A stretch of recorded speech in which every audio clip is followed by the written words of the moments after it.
JBN, we keep you informed. Not even the shop was spared in the hunt for Hitler and his gang.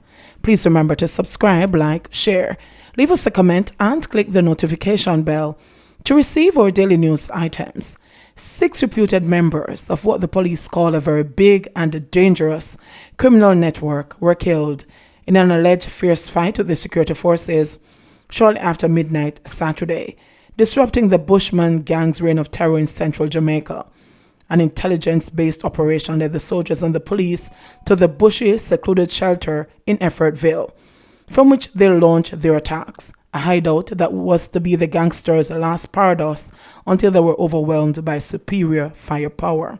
Highly placed police sources on the ground said that the criminals had a vice-like grip on the community, extracting sexual favors at will and enforcing a code of silence. Them a grind off all the girl them. When them call them over, them have to come. That is what happens in this garrison, said a policeman who requested anonymity because he was not authorized to speak to the press on the matter. The handful of residents who gathered at the scene following the early morning military operation were more outraged about the state of their community shop, which had been ransacked in the process. "It's the only shop over here. This is how everybody come by," said one of the women who rummaged through the rubble, trying to salvage goods to reshelve. "Me no have no Sunday dinner now because see there, them dash out the whole of the rice and flour." The shop owner, 58-year-old Zachariah Nelson, known as Terminator to community members, was taken into custody following the pre-dawn operation that took place in his 2-story home and business place. Residents said he lived there with his 2 grandsons, ages 5 and 8.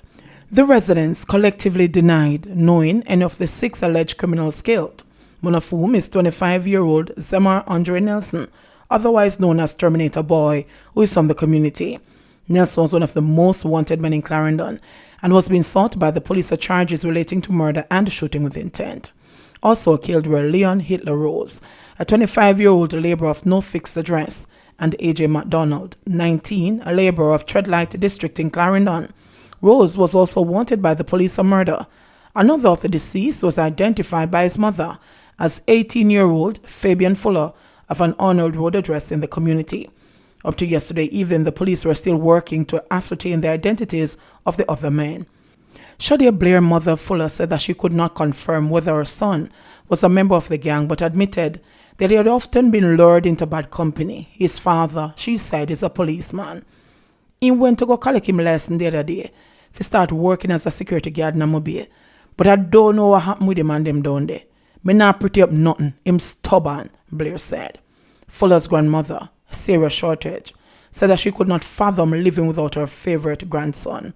His girlfriend, who requested anonymity, said she last saw him online around 11:20 Saturday and thought that all was well with him. Residents said the barrage of bullets pierced the warm Emancipation night and sent shockwaves through the usually quiet farming community. Nadine House said that she woke up in a panic when she heard the explosions less than 100 meters from her home. "Me just in my sleep and me hear the whole heap of gunshot and jump up," she said. "When me jump up, now it's like my heart just a race. I 2 cups of water me have to drink. I the first me ever hear so much shot in my life," a man who asked not to be named said. "And when daylight them done." While the residents were tight-lipped about the identities and characters of those killed, they fumed at the state in which the community shop was left after the operation. "Even if then they comfy who then comfort, what I'm saying is that them couldn't deal with the situation better," House said, gesturing towards a pile of broken bottles, opened baked goods and other items on the ground. "You never have to dash with the rice. You never have to dash with the flour. Remember, at the one little community shop, and we can't make we picnic them dead for hungry." Another woman inside the shop opened the freezer to show that not even the frozen meats had been spared. They also complained that security personnel who came to process the scene in the morning had their fill of snacks and beverages and proceeded to damage more goods arbitrarily. One of the policemen just used him hand and scrape out everything out of the glass case, an irate man said. "Them take what them want and just open the rest of the goods just for spite." He went on to say that Termy, as he affectionately called the shopkeeper, is an industrious man who worked hard to establish his business. "Right now, I am hog and chicken the me go feed," he said. "He's a hard-working man.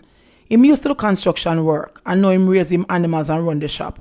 A hard work build this and nothing else. Right now, me owe him, a woman chimed in. Because when we not have it, him trust with the goods until we can pay him back for them. Effortville is an area just outside the parish capital of Maypen. A state of emergency was declared in Clarendon last September, following a spike in murders and violent crimes in the parish. Up to July 25, there was a 33% year-on-year decline in murders from 85 in 2019 to 57 in 2020. JBN, we keep you informed. Please remember to subscribe, like, share, leave us a comment and click the notification bell to receive our daily news items.